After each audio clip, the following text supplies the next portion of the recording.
What's up guys, it's Jesse here. Welcome back to the channel. Today we're going to have a conversation with a good mate of mine, Steve Burley. A lot of you may recognize him. He was a contestant in the 2020 series of MAFS, or Married at First Sight. Probably one of the most controversial shows, one of the most popular shows in Australian television. It's got a huge audience. But Steve and I have actually been mates before he was a celebrity. We've been mates for what, 7 years? Oh, 7 years, but I think you're stretching the word celebrity somewhat. Dear, oh dear. Yeah, we have. We've been mates for a long time. Obviously, before I had my previous barber shop, you came in to see me there, and obviously I've seen you out and around, out in the traps. And obviously you're a client of mine now in my new shop, so always a pleasure, Jesse, always a pleasure. Well, Steve and I actually met because he had a barber shop and he put out a competition on Instagram. He had a pool table and said, if anyone can beat me in a game of pool, then you get a free haircut. Well, it was 2 straight games actually, and I don't think you did beat me, did you? I fancied myself a pretty good pool player, and so I hit him up on Instagram, mate, let's go, when are you open? So 10 o'clock in the morning the next day, I came down. We had a game of pool. He absolutely wiped the floor with me, which is pretty rare. It was a slow pool table though. I reckon he stitched me up there. The balls weren't rolling too well. Yeah, but the beauty of it was you lost and then you had to pay for your haircut. So that was like a double whammy for me. And that was like 7 years ago. So now every month I come and see him and get a haircut. So that's like, for the sake of potentially losing the cost of one haircut, I've probably had 100 over the last 6-7 years. Yeah, you're a bloody legend. You're a bloody legend. And we're actually sitting in your new barbershop, here on Carlisle Street in Balaclava. Yeah, so new shop. Obviously I've owned a shop previously, and then sort of probably about 5 months ago, I opened Balaclava Barbers with my business partner, Adam White. Love doing what I do. You know that. You know what the environment's like when clients and that come into my shop. And I just wanted to get back into it after selling my previous one, reluctantly, shall we say. But what's happened in the past is in the past. I just want to look to the future. We're building every single week. A lot of great clients come into the shop, and I couldn't be happier right now, to be honest. Well, what makes me so happy for you is that every time I come here, I see a familiar face. Someone that I saw at your previous barber shop. You've obviously got a very loyal clientele who, have come with you on the journey. And yeah, I think you do a really good job because obviously you don't cut hair, but your job is you meet all the clients, you say good day to them, you build relationships with everyone. Yeah. Like you're the reason that I'm here, right? Because I have a good relationship, and it's not just me. I see that you have that with all of your clientele. Thanks, Jesse. It's nice of you to say, because it's nice to get some recognition for what you actually do. You did miss out the point that obviously I wiped the floor of many people playing pool on a regular basis. I've got a pool table in this shop as well. But it's important. Like the way we run the business is every client that walks through our door matters, and they do. I think too many barber shops in and around the area, treat clients just like a number. Come in, take a seat, we'll cut your hair when we're ready. You know what I mean? No, it's not like that for us. Every client that walks through the door, I'll engage with, my staff will engage with. We'll have some laughs, we'll have some good banter, and then they'll leave here with a great haircut, happy. And we want every single client that walks in this door to have that feeling and that result when they walk out the door. Yeah, because it's more than just a haircut. Like you're providing, it's like customer service. Absolutely. You know everyone's name, you know what's going on in their life, you make them feel special and welcome, you offer them a drink, they sit down. Yeah. I think, it's a great job what you do. I think a lot of people don't understand is a barbershop is a great place for guys predominantly, because we do a couple of females hair in the shop, but for guys predominantly can come in and they can vent, they can talk to the staff, they can talk to me about any issues, problems that they've got. I'll always take time out to listen to anybody that's going through any difficult times or whatever. I'm more than happy to help out. Because let's face it, mental health is part and parcel of the day and age that we live in right now. So when people come in, if they want to talk to me and share, some concerns, and if I can relieve any stress that they've got, then fair play. Yeah, no, it's awesome. So you were a contestant in MAFS in 2020. Yeah. And now your season was the first and only season that I've watched of the show. I think my partner Mel is obsessed with it, like so many people are. They get so engaged with it. It is such a captivating show. Well, yeah, just to be honest, Jesse, Mel actually drops me a message even to this day. Can you tell me? She wants to know the inside scoop. Yeah, of course, constantly. But had you watched the show before you became a participant on the show? Like I'm a massive reality TV freak. I just love it. I'm a nerd. Like anything reality TV, apart from Lego Masters, I can't stand the bloody show. I'll watch, right? So I've watched every series of Married at First Sight. And then obviously I applied for it. I was laying on my couch one Saturday night, bored out of my mind. Something came on and on the phone, and I applied for it. And long story short, obviously I appeared on it. What's the process to become a participant on the show? How long does that take? It took nearly 6 months. Really? I had to do psych test after psych test after psych test, and then more psych tests. So I had to do full medical, and I mean everything regarding medical. I had to do police checks in the UK, in Australia. There was loads of different processes, flying up to Sydney, flying back from Sydney, and so on to meet with different people. It was a big process. Let's face it, I think you touched on it right at the very beginning. It's a really big show, right? It's probably the most watched TV show when it's airing in Australia. It's full of drama. It's full of what everybody wants, right? Obviously, there's some love stories in there. Not mine personally, which is disappointing. I hoped it would have been. Because I genuinely, honestly went on the show to meet somebody. I honestly, genuinely went on the show to meet somebody. And a lot of people think, oh, whatever. No, you didn't. You did this, you did that. Believe you me, that was the core reason for me to go on the show. Well, one of my gripes I have with the show is that I think now more than ever, like I always watch the weddings with Mel because Mel loves it. So I typically watch the first week to see who all the new contestants are. Yep. And I'm pretty much just watching it to try to pick apart, all right, there's how many contestants every year? 10 couples? About 10, 11 There's couples, about 10, 11 couples. And I remember watching it and I go, every year I'm like, all right, these two are matched together to actually have a relationship, to be successful in the relationship, the experiment. And then the other 8 or 9 relationships I see, I'm like, these people have just been put together purely for drama. Like they're not compatible, right? And it's not that, there's anything wrong with the individuals, but you just look at it and go, these two are just not going to match and not going to be a relationship. And I feel as though that's done deliberately for the show, for the drama. They want people to fight with each other. Well, let's face it, if every single couple got along, the dinner party would be about as bland as a beige wall, wouldn't it? Yeah. Right? Honestly, it would be a situation where no one would be fighting because everyone's happy. You know, it's all unicorns and champagne. Everything's so great. You know what I mean? But like, of course, they're making a TV show and they want drama. They want the drama aspect to the show. There is couples that clearly are going to get along. Bryce and Liz, for instance, happily married now, 2 beautiful kids.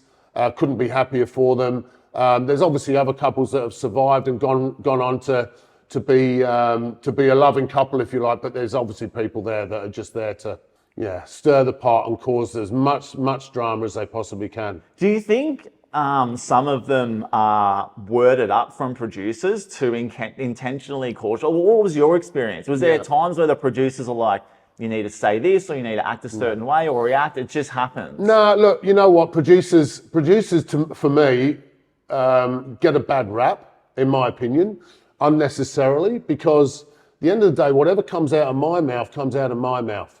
You can either engage with what the producer's saying, or don't engage and just carry on the same, wording that you want to speak. No producer ever said to me what I need to say, what I have to say. Not once. Not once. That was my experience on the block as well. Like producers do get a bad rap, and you're in this high pressure situation, and so obviously you're tired, you're getting frustrated.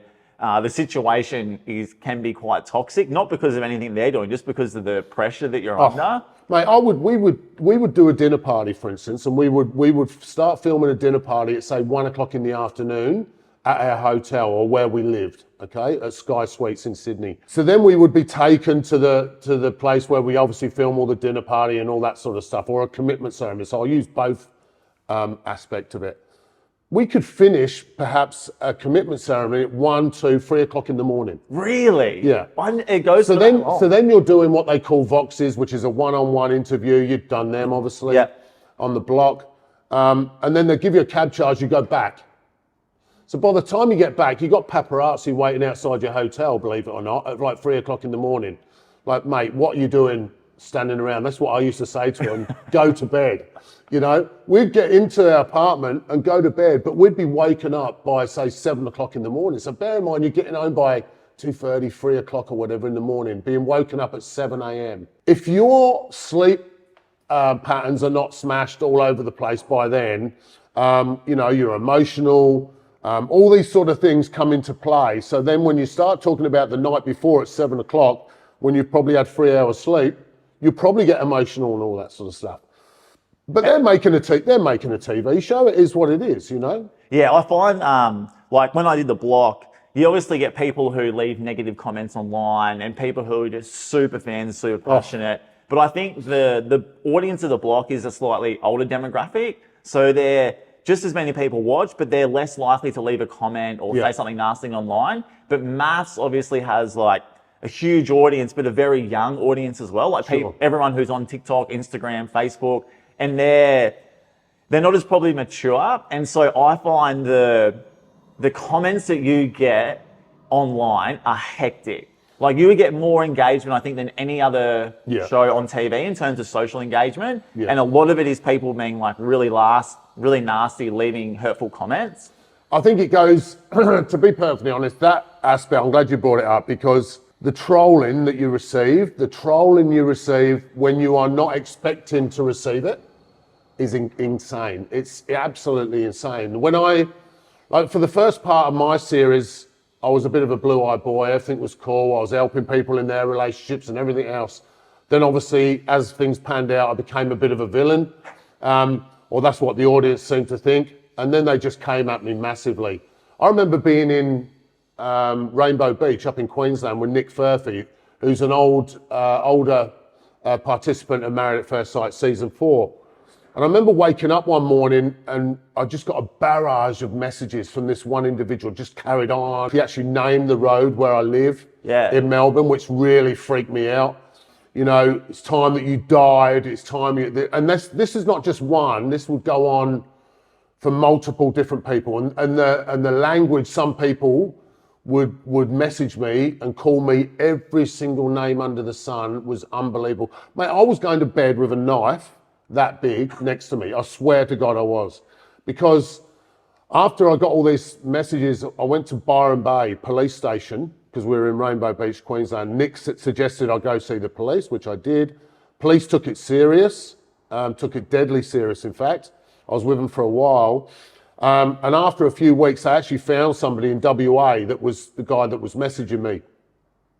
So obviously that was all taken care of, and I don't need to say no more about that. But I think what people don't understand is that you're doing a reality TV show. And for me, I went on there for the right reasons, genuinely wanting to meet someone. And I'll take that to my grave because that's the truth. But to cop what we cop, not just me, but many people. I know that the current series of MAFS, the crew that have just finished recently over the last couple of months, are going through it a lot. There's a couple of people that I'm noticing online that follow me, I follow them. I know they're copping it, and I know they're dealing with some issues. And it saddens me because really the general public should understand that, you know, we're doing this show mainly for ourselves, but ultimately for your viewing, your enjoyment on a 7:30 on a Monday to Thursday night. You know, we don't deserve to cop what we cop. Now, people need to understand, like, you're watching the show for entertainment, to be entertained. Yeah. So if you're entertained and the show is eliciting emotion from you, whether it be angry or sad or happy, like you don't have to act on that emotion and just go after people and leave hateful and hurtful comments. Just enjoy it for what it is. Like if you're watching and entertained, the show's doing what it's supposed to do. Yeah. All the nonsense about like harassing contestants online, like there's just no need for it. It doesn't actually... It's not doing anyone any help. Did you cop any? Yeah. I was portrayed to be a bit of a villain as well. Like they call me like a know-it-all. They said I was a smart ass. So for the first probably 6-7 weeks on the show, I got absolutely smashed. And what was strange for me is when I was filming the show, I had so much fun. I had a great relationship with the foreman, Keith and Dan and Scotty. I had really good banter. And then what would happen is they would come on camera and they'd do a scene with me. We'd have a bit of an argument. And then Keith would walk behind the camera and laugh and give me a thumbs up. And we had heaps of fun. And I still to this day get along with them really well. And I was hoping that that would come across on the television because I am a bit of a smart aleck. But if you've ever worked on a building site, I'm sure you have. Yeah. The banter is next level. Of course it is. You just rag on each other. But it's good. But it's good. Fun. Yeah, it is a lot of fun. So I was thinking that when I was filming it, that would be portrayed on the show, and it wasn't portrayed. Like they didn't show any of the fun or the banter we had behind the scenes. And so everyone just thought that I was like super difficult contestant, a bit of a smart ass. And so, yeah, for the first 6 or 7 weeks, I absolutely copped it. Yeah. And it's easy to say, you know, like, oh, just ignore the negative comments, like don't take them to heart. But the thing is, you've got 99% of people who are really supportive and helpful and want to engage. So when someone leaves a comment, a nice one, you want to reply to it. Thanks for your support, Steve. Glad you enjoyed it. Yeah, that's what we were trying to do. And so you can't help but see the negative comments. And as much as you do try to ignore them, like it gets hectic. It gets hectic. Like I remember being on one episode where I was in tears over my son. I'll talk about that. It was over my son, which I don't really want to go into. But man, I got messages that night. Why don't you stop crying? Why don't you put a noose around your neck and hang yourself? Like it might only be a comment, but if you're constantly receiving multiple comments of this on a regular basis, and the show's on TV for what, 6-7 weeks, my show was, mate, it gets to you. It definitely gets to you. And your mental health starts to suffer. And I think there's a lot of people right now, in my opinion, from previous series, they may not agree with me, but I think there's people from previous series that are probably suffering in silence. And for me, I just feel that Endemol Shine, who produces the show, and Channel 9, as much as I am not under any circumstances about to bag them in which way, because they gave me an amazing opportunity and an opportunity that I'll be extremely grateful for a very, very long time. But I just feel that there's no follow-up after the series is aired. So the TV show goes to air, it finishes, okay, fill your boots, you're on your own, effectively. I think there's a number where you can call, just to say, hey, look, I'm struggling a bit. But why doesn't Endemol Shine or Channel 9 implement something like, after 3 to 6 months, a follow-up phone call to every individual that's been on the show? And then a year, then after a year. Now, it might seem, bloody, that's a bit excessive. But trust me, people are going through it because it's a big thing. You go on a massive TV show, the biggest in Australia, without question, when it's airing. And then you come off it and it's like, right, okay, there you go. Go back to your jobs, go back to this. Yeah. But you're copying it from every single part of the globe because we're on TV in every part of the globe. And some of my friends will say, but Steve, you weren't on in the UK. So I'll just get that one in quick. but everywhere else around the world, 100%. But it's difficult, and I don't think people understand the significance behind it. I know from experience that when I watch The Block, if I see a contestant on a new season and I can see that they're being portrayed a certain way, they're having a hard time, I see online that they're copying it on social, I just send them a direct message on Instagram. Go, hey Steve, keep your chin up, you're doing a really good job. Yeah. Ignore all the noise, you're a good person. If you need anything, I'm here. And what's I found out, because we went away to Byron Bay with all of our previous Block contestants, we're all super close, and they all do the same thing. As soon as they see someone on a new series who's copying it, everyone sends them a direct message to say, I hope you're doing okay, because we know from experience how lonely it can be. And I think, I know that you have a really good relationship with so many of the contestants from MAFS, and it's nothing to do with we want to hang out with other celebrities or influencers. It's just you've been through an experience that no one can relate to unless you've gone through it. And you feel this real close connection. You can actually, because it is quite a traumatic experience. It is. And so being able to talk to someone who's been through it as well, there's something really comforting in that. No, I couldn't agree more. Obviously there's the likes of Jesse that I hang around with a lot. Jesse Konstantinov, he's been an absolute legend. He's obviously a lot younger than me, but he takes the mick and calls me dad all the time. But he's been a massive support to me recently, and I'll say recently because I've had my challenges recently. And without him, honestly, I'd be struggling a little bit, and I thank him for that. Nick Furphy as well, as much as he winds me up all the time, I know his heart's in the right place. Yeah. But there are a lot of people from Married at First Sight that I'm friends with. And you're right, because ultimately, at the end of the day, you've been through something that, like you say, no one else has been through. You know how they're dealing with things, how they edit things, even though the general public don't believe that there is an edit, even though they're editing things, you know, so you do gravitate to them, you do. And without them, to be honest, I don't know, I think it'd be a lot more difficult, to be quite honest. Yeah, I think it'd be a lot more difficult. Like the edit, like for instance, I touched on that. I remember going to Queenstown, New Zealand for my honeymoon. I went there for 9 days. 9 days. We filmed every day between 6 to 8 hours every day. Now, it was an amazing experience, don't get me wrong. Queenstown, New Zealand. I was there with my ex-TV wife, producer, cameraman, so on, sound guy.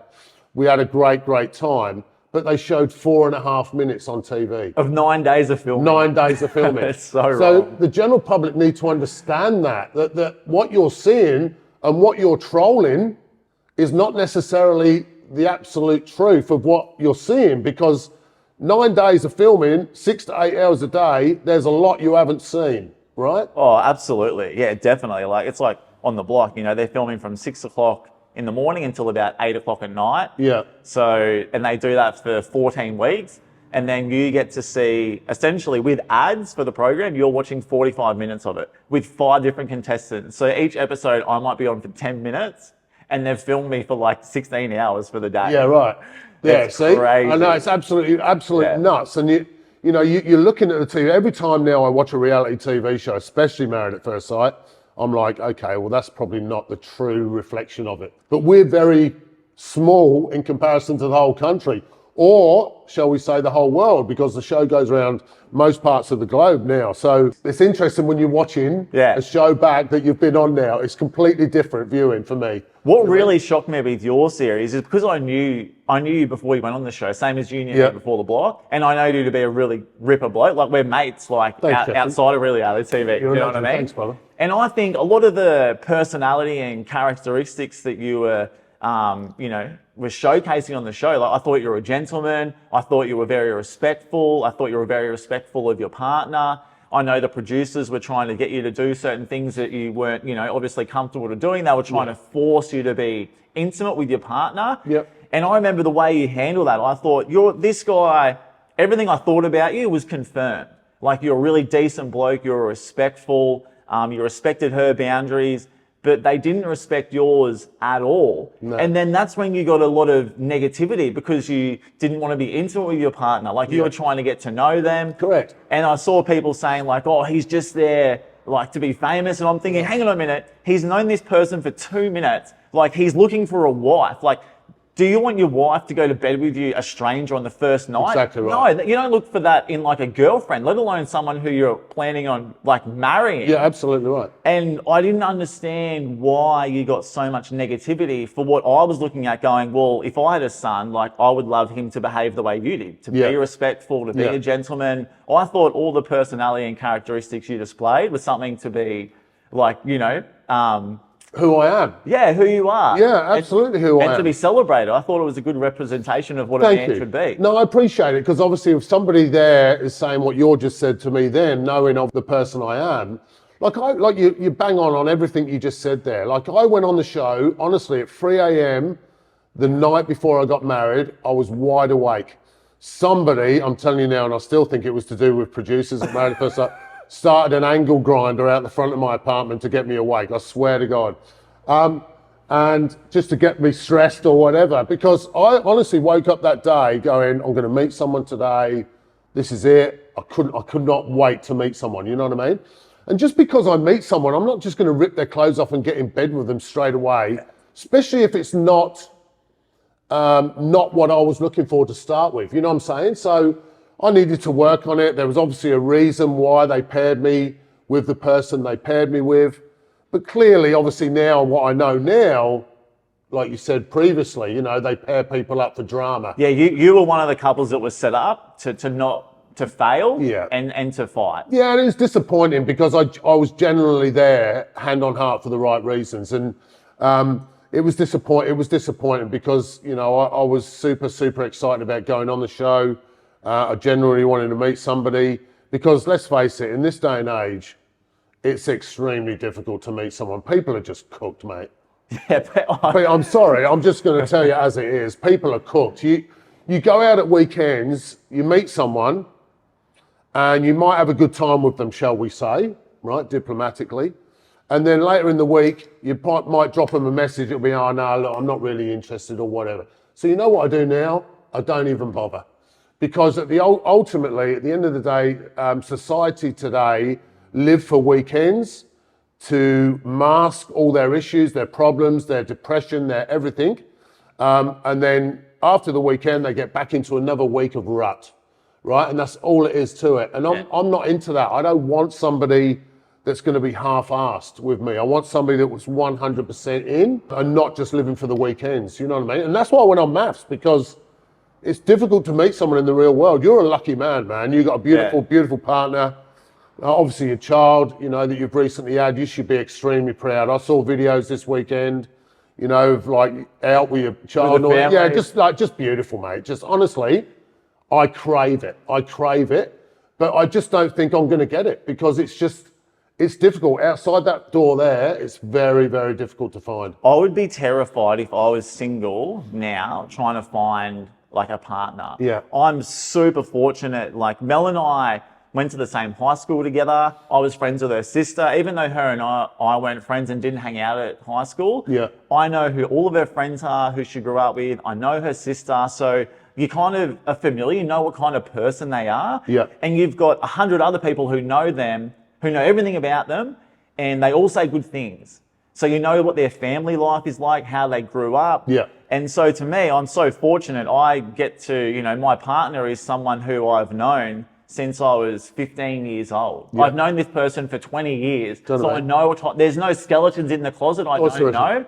And then to have that relationship when we get to spend time together, when we go home to the Gold Coast, we get to hang out with all the same group of friends. I don't have to introduce her to my friends. No. She's friends with them. Yeah. So I'm so fortunate because we have that connection. Absolutely right. But like, I don't know how you go being a single bloke and, you know, if you meet someone at a club or you meet them online, you just have no idea what type of person they are. No idea. And it takes a long time to obviously realize who they are. And then you're like 6 months into a relationship going, actually, this is not the person I thought they were. The honeymoon's worn off. Yeah, absolutely. And you spoke about earlier about me being a complete gentleman and all that, which is obviously nice. And yes, I am. But like at the end of the day, to meet someone now, where's the I know this might sound really soft, but where's the romance? Where's the, you know, meeting up with somebody, say maybe on a Wednesday and then seeing them again on a Saturday or the following week, and then catch up to go to the wineries and then get to know somebody before it's about wham, bam, thank you, ma'am, and then see you later. Because there's none of that anymore. There's no romance in the world. And people will call me soft. Because in 10 to 15 years' time, the current generation that we are in will look in a mirror and say to themselves, why am I single? And the reason you're single is because you never gave anybody an opportunity. It was all about the good time, and then go for the week and then go for the good time again. But trust me, when you look in the mirror, remember that you heard this conversation, because it will come. Well, mate, come down and see Steve here at Balaclava Barbers and get a haircut. It's always good for a chat. Always good for a chat. And Jesus, can I chat? But if people do want to follow you, what's your Instagram? Yeah, Steve_Burley_ on my Instagram, or Balaclava Barbers on Instagram as well. Be great to see you in the house. I've got the best team in the area. He does. You'll have the best haircut and the best service, and I might even give you a beer, which is over my shoulder. Just don't challenge into a game of pool to get a free haircut. It's not going to happen. You'll be like me, you're coming back for the next 7 years paying for everyone. Well, Steve, mate, it's been an absolute pleasure. Thanks, Jesse. Thank you so much for jumping on the channel. Thanks so much. And you guys stay tuned for next week's video.